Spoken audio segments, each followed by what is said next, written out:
Energy medicine. Is it fact or is it fiction? There are a lot of skeptics out there, and actually, we have a history of skepticism across the whole world, across humanity. I am Dr. Leonie Morris, energy medicine practitioner and energy medicine psychologist. And I wanted to do something today that I've been wanting to do for ages. I'm not sure why I haven't done it sooner, but many people are confused, unsure, don't know what energy medicine is, and are not sure why they should go there, think about it, or even trust it. So here are a few facts and figures to maybe reassure you, put your mind at rest, or give you something to think about. So the first thing that in my little bit of research that I did for today's session is that actually we have a long history of ignoring or actually getting quite aggressive about things that we can't see or aren't currently in our kind of schema for how we see the world.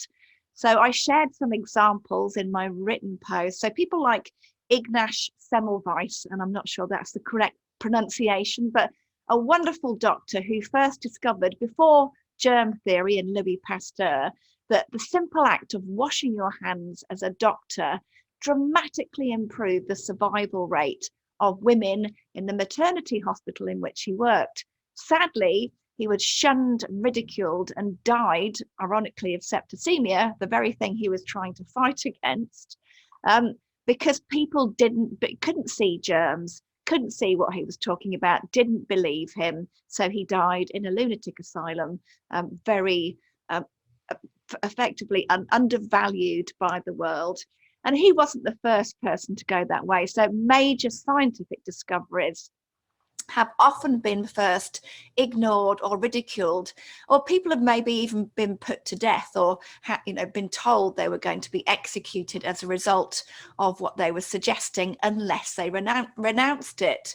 So Galileo, who first did all of the work to prove that the Earth was not the center of our solar system, that in fact the Earth revolved around the sun, that the solar system, so-called, because the sun is the center of that system, all of that was seen as against the Catholic faith. He was going to be executed, he was imprisoned, and finally had to recant and say it was all made up, all fictitious. Of course, we now know this to be the case, but my point is that we tend to ignore things that we can't see. We tend to only trust what the visible, our senses can take in, what we can touch and feel, see and hear. And I shared a small statistic in my post to say that that's really surprising, because actually our human senses take in very little of the world in which we exist. So the example I shared, our eyesight, we always believe what we can see. We only take in 0.0035% of the actual light spectrum.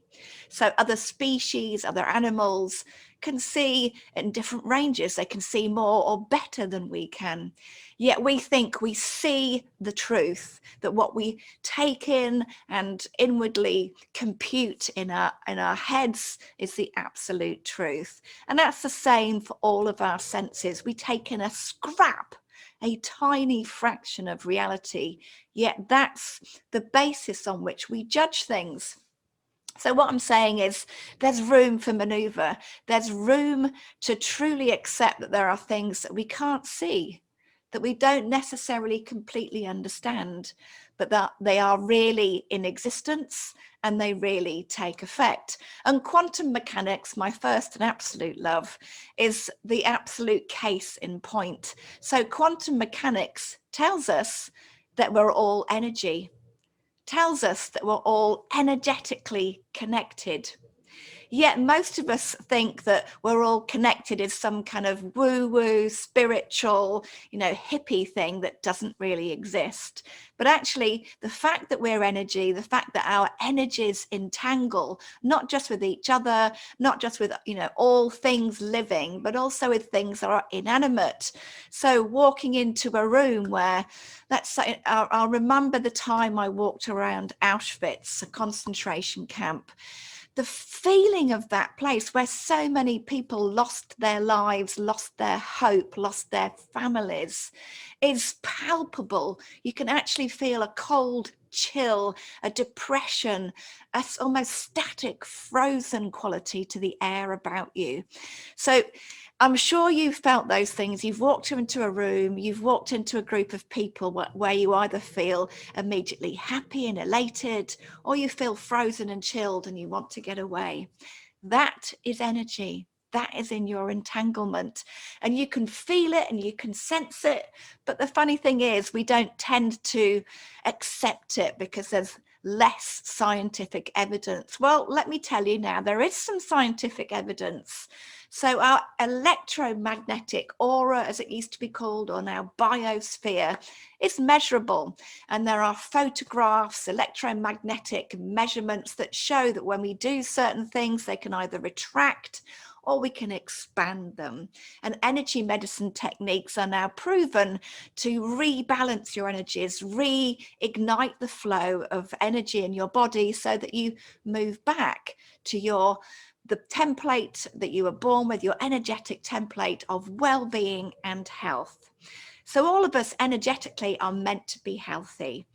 Yet the world we live in, the 21st century, is toxic. We don't sleep on the floor like our caveman ancestors. We don't walk barefoot. We don't eat the energetically vibrant food that you can pluck from a tree or from a bush. We are so out of sync with the natural world. We don't go to sleep when it's dark. We live with technology and all the emissions around us that are constantly bombarding our beautiful energetic system with toxicity. So there are reasons now that we need to take an energetic shower. And I call it a shower because, much like an ordinary shower that you need to do every single day to keep you clean, there is no magical shower. You do it once and you're always clean. We need to address our energetic imbalances to keep our energy open, flowing, positive, moving forward, out there and crossing. These are all the principles of good, balanced energy. And when we shift our energy, when we learn how to speak the energy language of our body, we can shift our energy and repattern it so that we fall back into cohesion. And it's that state of energetic cohesion that means I feel good, I look good, my immunity is boosted, I have energy, I'm vibrant, and I firmly believe in it. This is something I've been doing for years, and I honestly believe that the energy medicine routine that I do that takes 5 minutes every day is what keeps me young and well. I'm very rarely sick. I very rarely have an accident. I am incredibly positive. I have so much energy to share, and that's what I share with my clients. But that energy is yours for the taking. It may only take 5 to 10 minutes every day to retrain your energetic circuits and get you back into balance. And there are so many other evidences that I've again shared on my post that I'll really quickly mention here. And those are things like acupuncture and acupressure, the same principles that I use in my own energy medicine. There are neuroimaging studies now that show that when we manipulate the energy in our pathways, our energy meridians that run throughout our body and feed our physiological body, feed our organs, things like the cardiovascular system, when we interrupt and use acupressure or acupuncture, when we stimulate those meridians with our hands, that's all the tools you need. When we stimulate those pathways, inflammation disappears, blood flow increases, the electromagnetic energy is enhanced, and all of those things are your energy body coming back into balance, allowing you to feel good and to look good. So let's do a simple technique for you to experience your own energy and to maybe feel the impact that it can have. So you have what are called chakras, so energy pathways that open up and can be used to stimulate the energy across the other parts of your body. And you have those energy points, those chakras in your hands. So if you rub your hands, rub them till you can feel some warmth. That's actually the energy is warmth. Warmth is energy, I should say. So rub them together to open up those pathways. Shake it off a few times to clear out any energetic debris. And I'll ask you just to put your hands together, first of all, quite close together, and you might feel sort of a tingly feeling start to almost feels like as you move your hands, your palms backwards and forwards, almost as if you were holding a ball of energy. You start to feel a kind of an impulse, like your hands are being repelled from each other, because indeed they are, because they're now holding a ball of energy. And just feel that energy, rub your fingers again, put the backs of your hands together and go like this, making sure your arms are out to your bodily, as far as you can reach away from your body. And then turn your hands over and do the same again until you start to feel maybe pins and needles. This is a really good way to ignite that energy. Wow, I can really feel that ball of energy is growing. Some people prefer to do this with their eyes shut. You can experiment now, do this together. Does it feel like you've got a stronger ball of energy with your eyes shut? Or is it better when you can see? And then there's another energy technique that I'd like you to think about now. So if you go back to all the presents you received last year at Christmas, very seasonal, things like an awesome perfume or an amazing outfit or an experience. Maybe someone bought you a parachuting experience or an amazing dinner out. All of these things, just cycle them through your mind as you're feeling the energy growing in your hands. Don't focus on the energy, just focus on that list of things. See them as pictures cycling through as if it was a magical Rolodex in your imagination. See the presents wrapped, see them unwrapped, see the beautiful makeup, a picture, a book, and maybe it's a game, maybe you enjoy doing video. Am I showing my age, video games? So I'm still pulsing my hands, and in my head, I'm putting that Rolodex of gifts. And what I'm trying to tell you here as I talk about the energy is that we're actually channeling energy outside of our own body as we ignite this energy ball in our hands. When we focus on it, we're more likely to be channeling our own energy. When we focus on something else that's quite selfish and fun and totally for you, it actually allows that energy to flow. And you might felt, as I was talking about those Christmas gifts, and your mind was going back to that beautiful dinner, that beautiful outfit, that massage, that theatre experience, whatever it was, that energy is starting to grow. Now, I want you to hold on to that energy for a second. In fact, we're going to put it down on our knee as if that energy ball, you can see it, it's tangible.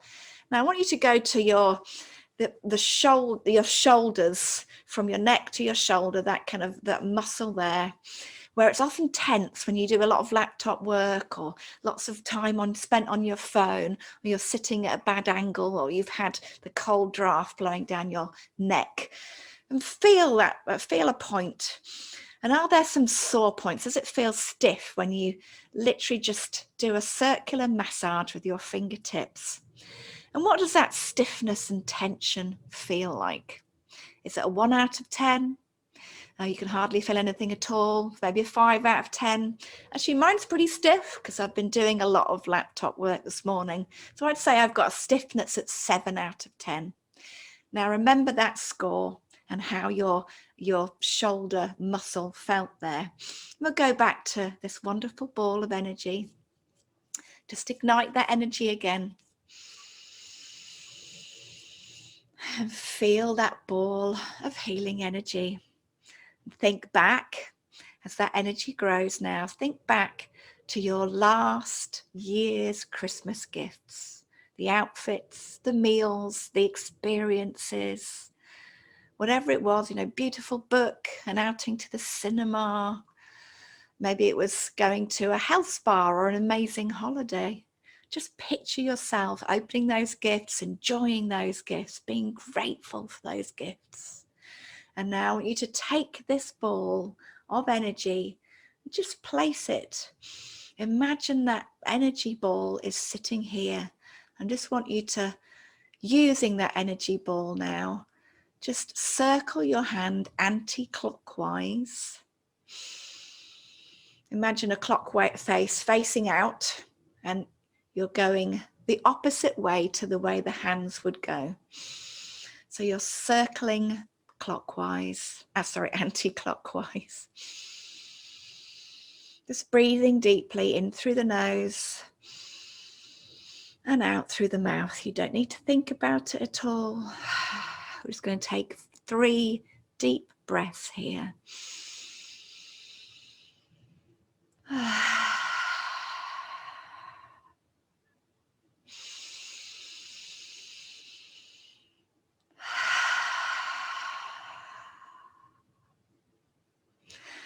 And just hold your hand there for a second. What I'm going to ask you to do now is just massage into that area again. And magically, you will find that the stiffness and soreness has been released. It might not be completely released because that was quite a short experiment. But if you were to do that for 3 minutes or 5 minutes, then that pain will dissipate. And then to lock in the updated feeling, that release of tension, the ease that you're now feeling, smooth it in the opposite direction. So we're now going clockwise. Oops, sorry, that's that way. So I'm now going clockwise, just to keep that pattern of energy in cohesion. Now the tension is gone. So I'd love to hear what your score was before and afterwards. And if it doesn't work straight away, then you might have put too much expectation or thought into it. So do this when you're relaxed, when you're really well hydrated. Make sure you drink a lot of water beforehand and see if you can ignite your own healing energies. And the more you do this, if you literally did it once every day for 5 minutes, or just 2 minutes every day for across a 7-day period, and just tune in before and afterwards and notice if you can release your own tension. And that is the pathway, the very beginning of your own healing work. So there's a little bit of proof for you today. The proof is in the pudding. Tell me about it. Subscribe or like and share your experiences. And thank you so much for listening.